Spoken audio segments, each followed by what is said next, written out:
ప్రభునందు ప్రియ విశ్వాసులారా, నేటి ఉదయకాలపు వాక్య ధ్యానంలోకి ప్రేమపూర్వకమైన ఆహ్వానాన్ని అందిస్తున్నాను. ప్రార్థించుదాము. కనికరం గల ప్రభా, ఈ ఉదయం వాక్యం ద్వారా మాతో మాట్లాడమని మా ప్రభు రక్షకుడైన యేసు నామమున ప్రార్థిస్తున్నాం తండ్రి, ఆమెన్. ప్రియమైన వారలారా, నేటి ఉదయకాలము యేసు ప్రభుల వారు మధ్యవర్తి అనే అంశాన్ని ధ్యానిస్తున్నాం. తిమోతికి రాసిన మొదటి పత్రిక 2వ అధ్యాయంలో యేసు ప్రభుల వారు నరులకు దేవునికి మధ్యవర్తిగా ఉన్నారు అనే మాటను ధ్యానిస్తూ ఉన్నాం.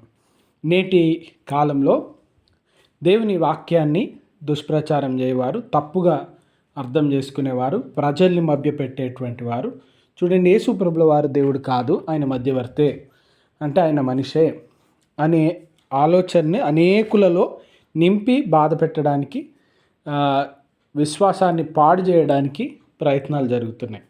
ఇక్కడ మనం జ్ఞాపకం చేసుకొని తలంచాల్సిన ప్రాముఖ్యమైన విషయం ఏంటంటే, పూర్వము పాత నిబంధన కాలంలో మనుషుల పాపాల్ని ప్రాయశ్చిత్తాన్ని చేయడానికి ప్రధాన యాజకుడు అతి పరిశుద్ధ స్థలానికి సంవత్సరానికి ఒక్కమారు రక్తాన్ని తీసుకొని అక్కడికి వెళ్తూ ఉన్నాడు. అంటే పాప ప్రాయశ్చిత్తం జరగడానికి, పాపం నుంచి విడుదల కలగడానికి ఒక దేవాలయము, యాజకుడు, ఒక జీవి, ఒక సమూహము, ఇవన్నీ అవసరమైనవి.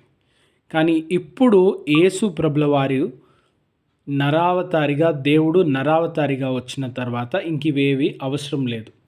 మధ్యలో ఉన్నవన్నీ తీసివేయబడింది.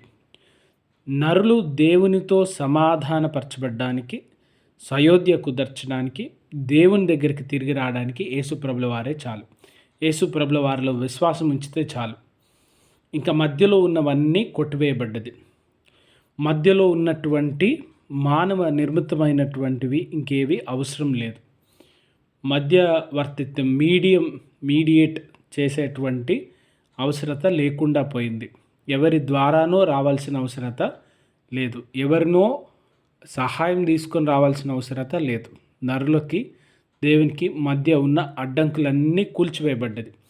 నరులు దేవుని చేరలేకపోవడానికి, దేవుని చూడలేకపోవడానికి, దేవునితో కలిసి ఉండలేకపోవడానికి ఉన్న అగాధాన్ని యేసు ప్రభుల వారు సమసి ఆయన వారధిగా మనుషులకు దేవునికి మధ్యగా నిలిచినారు. మానవులు పాపంలో ఉన్నారు, దేవుడు పరిశుద్ధుడు కనుక నరులు దేవుని చేరడం అనేది చాలా అసాధ్యమైనటువంటి ప్రక్రియగా కనబడింది. మానవ జీవితంలో ఉన్నటువంటి సాధ్యాసాధ్యాలు, ఈ పరిస్థితులు, హద్దులు మానవుల్ని ఇది దాటి వెళ్ళడానికి వీలు కల్పించలేదు. కానీ ఇప్పుడు యేసు ప్రభుల వారిలో దేవుని చూడగలుగుతున్నారు, యేసు ప్రభుల వారిలో దేవుని ప్రేమను తెలుసుకుంటున్నారు, యేసు ప్రభుల వారిలో దేవుని హృదయాన్ని తెలుసుకుంటున్నారు, యేసు ప్రభుల వారిలో దేవుని పరిశుద్ధతను కనుగొంటా ఉన్నారు.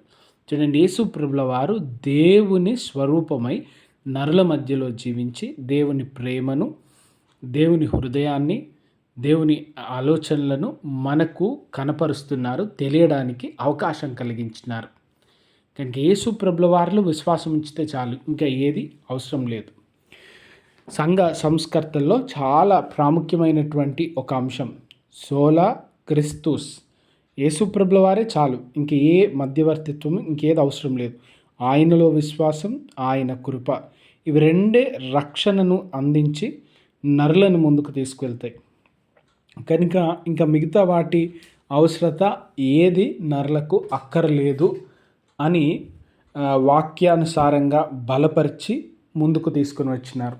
ఈ అంత్య దినాల్లో అనేకమైనటువంటి బోధలు, గలిబిలి చేసే మాటలు వచ్చినప్పుడు సెలెక్టివ్ రీడింగ్ అంటారు. అంటే వాక్యం అంతా చదవకుండా ఎక్కడో ఒక మాటని తీసుకొని వారికి అనుకూలంగా మార్చి బోధించి ప్రజల్ని మభ్యపెడతా ఉన్నారు. కనుక ఇటువంటి కాలంలో వాక్యాన్ని పూర్తిగా చదవడానికి, వాక్యం అంతా ధ్యానించడానికి, దానికి రిలేటెడ్గా ఉన్నవన్నిటిని తెలుసుకొనడానికి ఓపికతో, తృష్ణతో, ఆసక్తితో చదివి ధ్యానించేటువంటి వారుగా మనం ఉండాలి.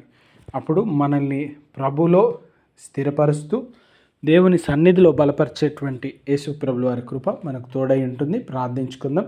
కనికరం గల ప్రభా, ఈ ఉదయం వాక్యం విన్న ప్రతి వారిని దీవించి మేళ్లతో దీవెనలతో తృప్తిపరచమని, మీ కృప దయచేయమని యేసు ప్రభుల వారి నామమున ప్రార్థిస్తున్నాం.